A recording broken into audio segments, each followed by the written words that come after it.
Welcome back, everyone, to another episode of DEC Does What? I'm your host, Sean Mahar, along with Erica Ringewald. And we have a very special guest on the show today. Well, as you know, it's been a long, hot summer for many of us. And we wanted to have our extreme heat expert come on the show here today and talk about how the state is planning for increased hotter weather in the summertime coming up. Governor Hochul directed us in 2022 to create, along with NYSERDA, a multi-agency effort to come up with an extreme heat action plan in New York. And we're excited to be joined by Dr. Leo Bachinger, who was one of the spearheads of that for DEC. Leo, welcome to the show. Thanks for having me. So I know we're having more what seems to me to be extremely hot days, but Leo, can you tell us why New York State needs an extreme heat action plan? Sure. So we already see extreme heat impacting New York communities. It's considered the number one killer amongst extreme weather hazards across the U.S., impacting more people, killing more people than hurricanes, tornadoes, flooding combined, and we see similar impacts in New York State too.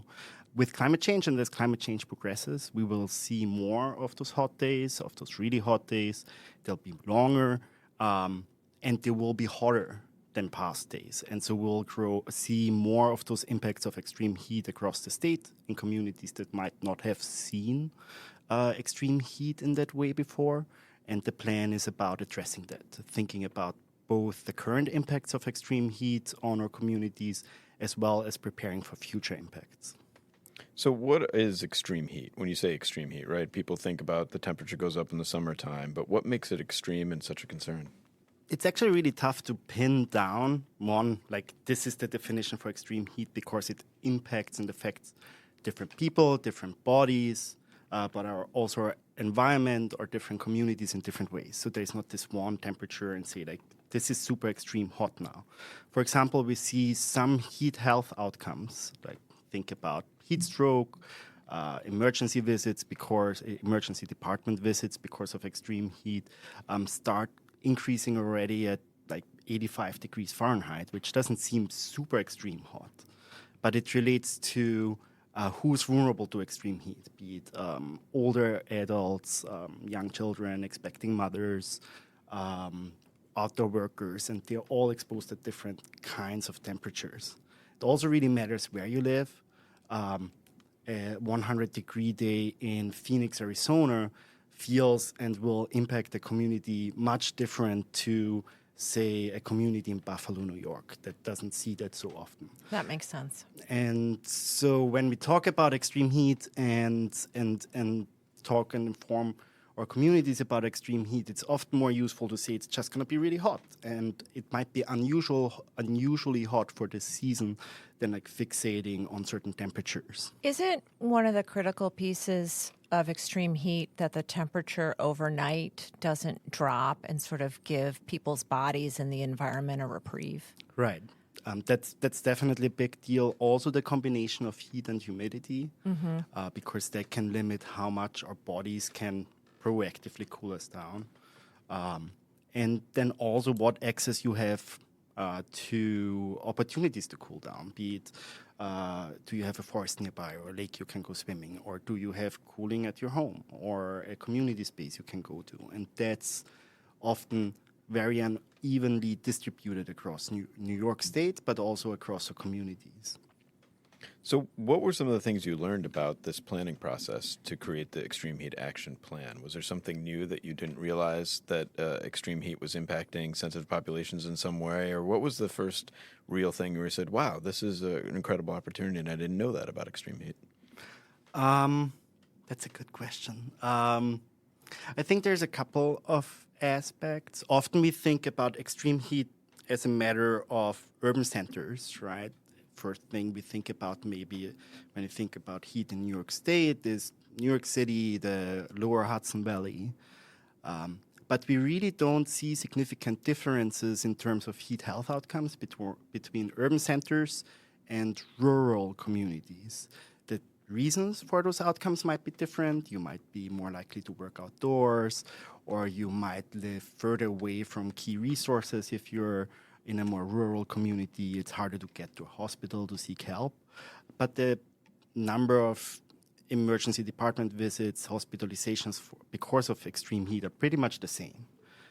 That was one of the surprising things. The other is that while we think about older adults as a key vulnerable community or a population group, we do see significant heat health outcomes with younger, like 20 to 30 year old men that work outside or in the restaurant industry and get exposed through that. So in this summer, for example, we saw that group as being a big part of the people that sought help in hospitals because of extreme heat. So was it difficult to work with the, I think, 25 different agencies that we worked with on this plan? Was that a lot of herding the cats, or was there a lot of excitement and sort of momentum that was built through this planning process? I think it was really exciting and almost surprising to me. I came into DC maybe a year before this planning process started. I've been working more on local communities on climate adaptation. And so the heat plan started, and it almost felt like the different agency partners were like ready to do this and take this on. And that was really exciting, including a lot of partners that we maybe didn't have as much opportunity to work on climate change issues just because it's not as squarely or as obviously in the center of what they do on a day-to-day basis. And so that was really great, getting to help nurture those different kinds of collaborations and then seeing those agencies advance and explore different solutions that they can take on and contribute to this plan was really. So we talked about how the plan was developed with all these partners. Can you walk us through or share some highlights on the plan's recommendations? Sure. The plan is organized in 4 what we call action tracks. Really how you can think about this is areas where we focus on taking action to support communities. And one of those areas is to build local community capacity, support local planning.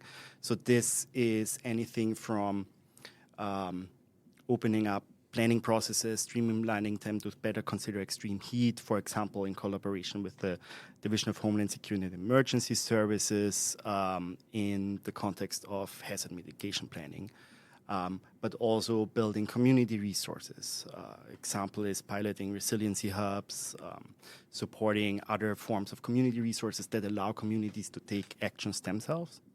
Another area is this whole nexus of long-term community preparedness, improving communications to communities, to different impacted stakeholder groups, but also workers, workplace safety, workers' health. This includes also scaling up access to, for example, cooling centers, or better coordinating and streamlining how different agencies communicate to different vulnerable groups. The third bucket of actions or focus area is focused on buildings and infrastructure and the built environment, but really from a perspective of how can we ensure the health and well-being of the people that occupy those built spaces. This extends from access to cooling at home, to making our schools safer, literally cooler places for learning, to thinking about how our built environment traps heat and how can we reduce that, what we call the urban heat island effect.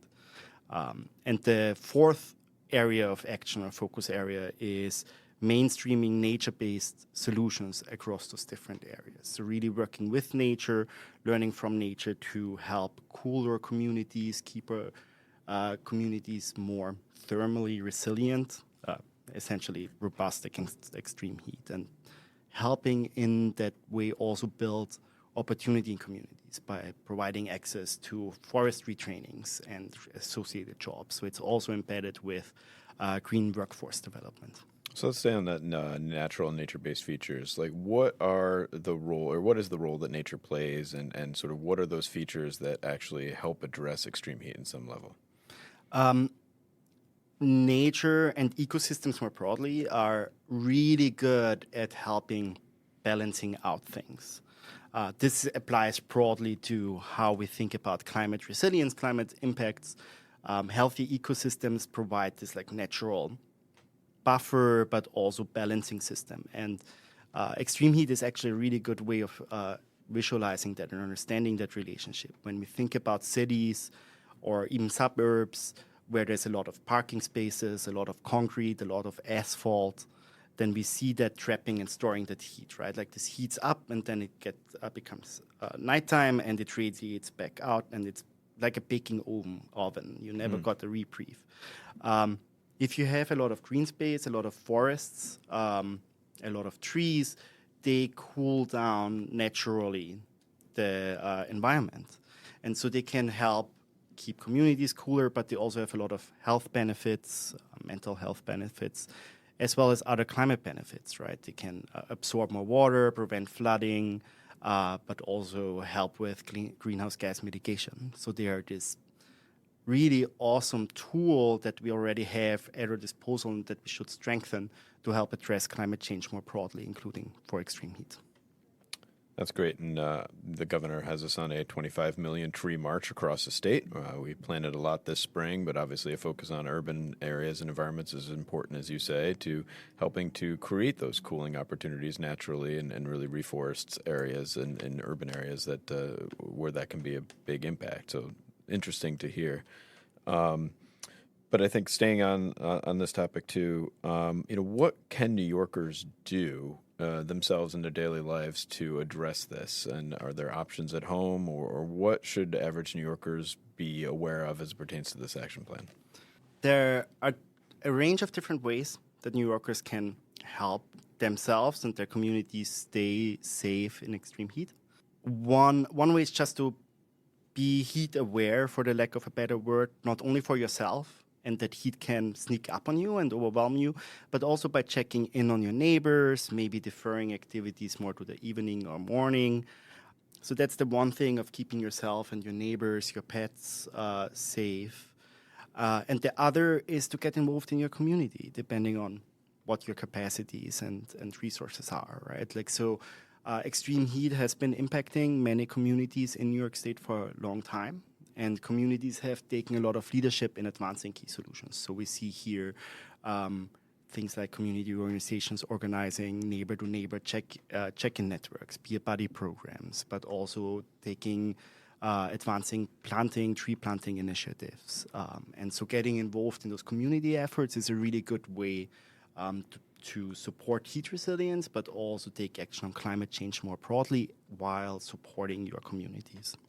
What would you identify as the priority actions to implement the Extreme Heat Action Plan? There's a couple of things.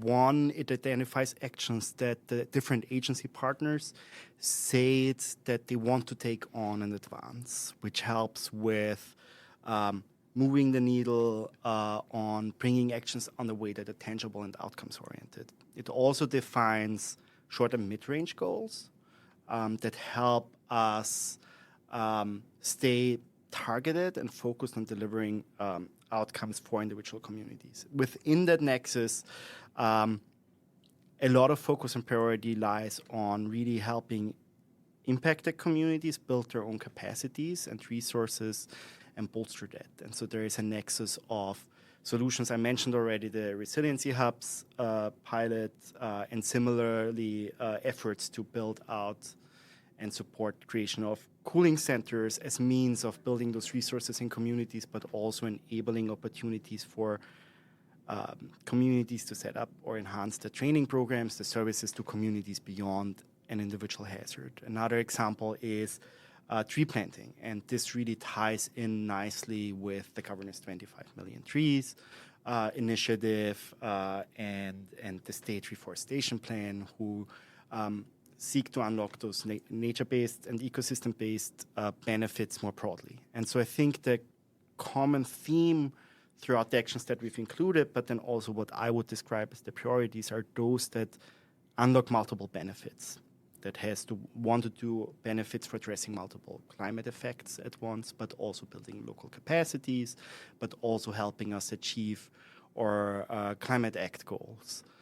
So transitioning from a lot of energy-intensive air conditioners to heat pumps, increasing weatherizations at home, has a lot of those benefits, can do a lot of good. The same with community centers that might have fossil fuel-based heating. If you can transfer them to less carbon-intensive or emissions neutral cooling and heating solutions, then that's a really great win in both ends as well, as some examples. Are other states doing this kind of work, or is New York out in front, as usual? We are out of front, but also learning a lot with other states at the same time. Ever the diplomat. Ever the diplomats. So California has done a lot of work, obviously also places like Phoenix, Arizona, places that experienced a lot of heat for much longer than we do. So there's a lot to learn there. At the same time, New York, along with some other states, are entering a territory where extreme heat is new and opportunities for solutions look differently, community situations look differently. And so we try to really, in the planning and the development of the plan, to engage with those communities and learn from them, understand their needs, which I think stands out in comparison to other partners. And so what has been really rewarding from the perspective of looking towards other states has been that we had the opportunity to exchange and learn from each other and be in these conversations through different forums. That's awesome. To quote you, Leo, Buffalo is not Phoenix. Buffalo is not Phoenix. So, Leo, is this something you went to school for, extreme heat, or was this something that sort of fell in your lap because we had a priority and we had to implement it? Like, how did you become involved in writing this plan? This extreme heat action plan is kind of like full circle from more or less where I started off with. In my early, I earned my degree in sociology, and doing that work as a student, as a bachelor student, I worked on some research projects that looked more about like how older adults are aging in place, how technology is affected. But in doing so, I learned about the impacts of climate change on those communities, and especially extreme heat. As you might hear from my accent, I'm originally from Austria. And Europe had in 2003 a really, really big heat wave that kind of hit the continent unexpectedly. 60,000 people died in less than a month, which is a huge number. But it's not in the collective memory that way as if it would have been a hurricane. It's not as visual, but it's also because of who's impacted by that. It's older adults, it's drug users, it's people experiencing mental health challenges, homeless people. And so that brought me into this like world of climate change, and really first from a research perspective, trying to understand how can we shape climate policies, how can we look at climate change adaptation in a way that can help those communities at the margins, which historically have always borne the brunt of the impacts of environmental disasters, of climate disasters, of catastrophes more broadly. And so that's what I continue to study in my research, in my education. I worked then in local communities here in New York and in Europe to advance local solutions, and joined DEC, and a month later the extreme heat plan was announced. So it was like back to the roots on extreme heat and climate change, what really got me into this work. And so, yeah. So what brought you to DEC in the first place? Like, how did you find out about us coming from Austria to here in New York and wanted to get involved with our awesome agency? Well, I was driving past the central office building a lot, but... the Green Dome. The Green Dome. I just wanted to sit under the Green Dome. Awesome. and bask in the green lights that it produces. I was working on environmental justice, climate change issues coming here, and I came here to earn my degree in a social science program at RPI, Rensselaer Polytechnic Institute here in Troy, just across the river. And that program was really focused on how can science and research help impact the communities through the work they do and working with communities. And so some of the first experiences were going into different communities that thought about environmental challenges, but also tried to advance solutions. And with that, I got more and more involved and interested, not only by way of my research, but also working in the communities and how New York State tries to protect its natural resources, how it tries to protect people and their environmental health. And DC seemed like a really awesome place that does a lot of important work, and I wanted to help shape that. Well, we're definitely glad that you are part of this team in here helping to shape this work. So, with an eye towards implementation, what are you most excited about, or what are you really focused on when it comes to implementing this plan? And what are you most heated up about in that regard? Heated up. Couldn't resist. Yeah. Could not. I'm trying to avoid making too many heat puns throughout Me too. my day. It's hard. Yeah, it's very difficult. I think, generally throughout my work, and I'm always excited to work with communities on advancing solutions. So there's a lot of a range of actions with that DEC is lead on that helps advance that.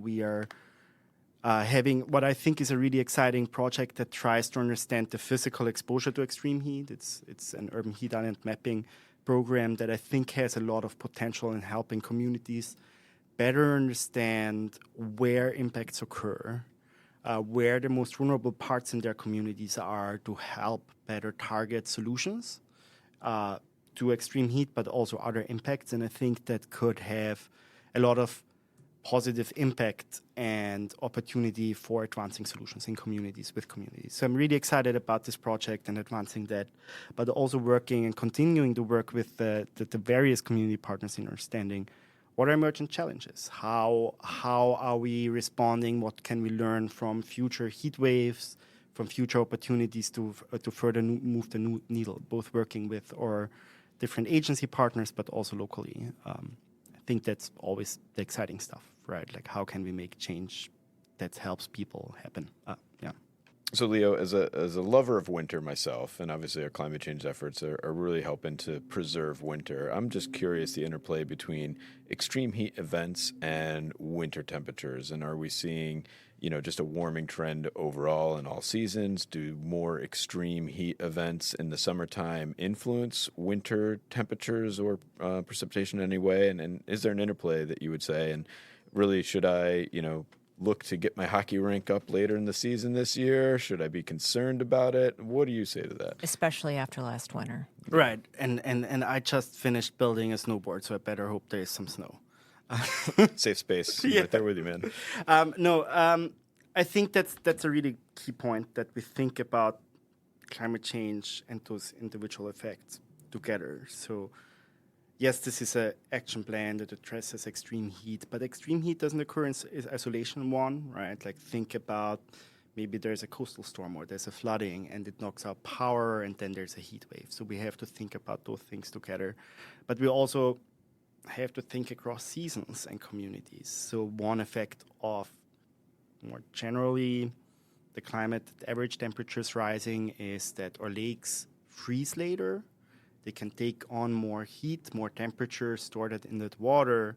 And then when we get an Arctic blow, as we had those polar vortices, then they produce more lake snow effect. So those big winter storms can, in the mid-range, happen more often as the lakes freeze later and impact our communities too. So it carries over in a way. We see winters stay warmer for longer, less snow, but then also more snow in certain ways. So it's not a one-on-one. We have climate change, so winters are over. There is a fluctuation and weird interactions in all of that, if that makes sense. Unfortunately, it does make sense, Leo, and hopefully we can get back to a time where winters were normal and extreme heat wasn't so extreme. But we're glad to have you on the front lines with our climate team here at DEC, really helping to work with communities to plan for the future and really take the steps to keep New Yorkers protected while we advance our emissions reduction efforts and climate efforts overall. So thanks for being on the show today with here. And obviously, folks, check out dec.ny.gov for a copy of the Extreme Heat Action Plan. Really dive into that and reach out to Leo if you have any questions. I'm sure he'd be happy to talk to you. Always happy to talk with everybody. And thanks for having me. It was a lot of fun. Thank you, Dr. Leo. Well, Erica, that was a real interesting conversation with Leo today on our extreme heat action planning process in New York. Love Leo and the whole team. Totally. They're really great. And you can learn more about the Extreme Heat Action Plan in New York by visiting dec.ny.gov and checking out that plan. But, Erica, I know we've got a lot of other news going on and a lot of action items happening at Team DEC. What's happened since we took a little break over the summer? So much. And now that we're moving into fall, it's not too late to participate in the 2024 iBird New York Challenge. It doesn't close until November 1st. We're really encouraging folks to go out and identify any 10 native New York State bird species. Tweet, tweet. And once you complete that task, you can get a patch and a certificate. You're also entered in a drawing for prizes. So it's a great way to get outside, spend some time in nature, appreciate the wildlife. Definitely, and Governor Hochul with her whole Get Offline and Get Outside initiative that kicked off this summer. Definitely something moving into the fall, and bird watching is a great opportunity for anyone of all skills and abilities to get out and just listen and watch and see what you're seeing all around you. And birds are some of the easiest species to identify out in the wild, and the iBird New York Challenge is a really great opportunity to experience that in New York State. 100%. The other thing as we move into fall are the start of some hunting seasons. Oh, I can't wait. Coming up in the North Country, we've got some opportunities for youth to get out to hunt waterfowl and pheasant. And check out our website for more information on that. But these are opportunities to go out, learn safe and responsible hunting practices, and spend time with one of our environmental conservation police officers who accompany the youth on these hunts. Yeah, it's really great to have that mentorship experience with bringing in the next generation of safe and responsible hunters in the state. I was excited to attend the Great New York State Fair this year and get my hunting license, and Super I'm really fun. excited to get out in the field this fall coming up. So folks out there, please save me some deer on the landscape.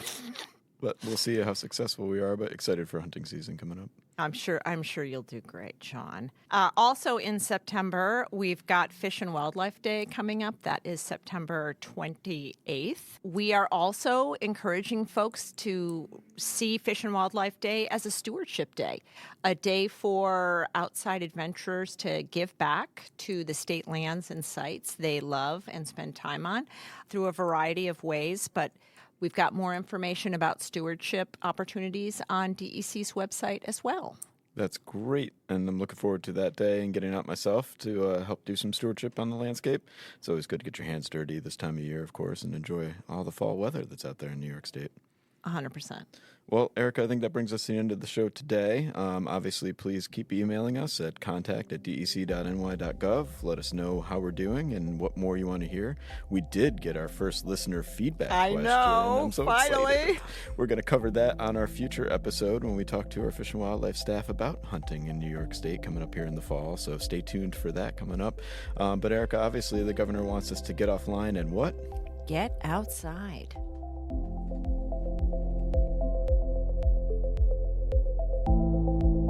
DEC Does What? Is a production of DEC's Division of Communication, Education, and Engagement. Our theme music is an original composition by Mike Menza, wildlife technician with DEC's Division of Fish and Wildlife. Like what you heard on this episode? Please leave a review and share this episode with others. Want to learn more about DEC's wide-ranging efforts to protect New Yorkers and the environment? Visit dec.ny.gov or connect with us on social media. You can find us using @NYSDEC. For more information on DEC Does What, visit dec.ny.gov/podcast.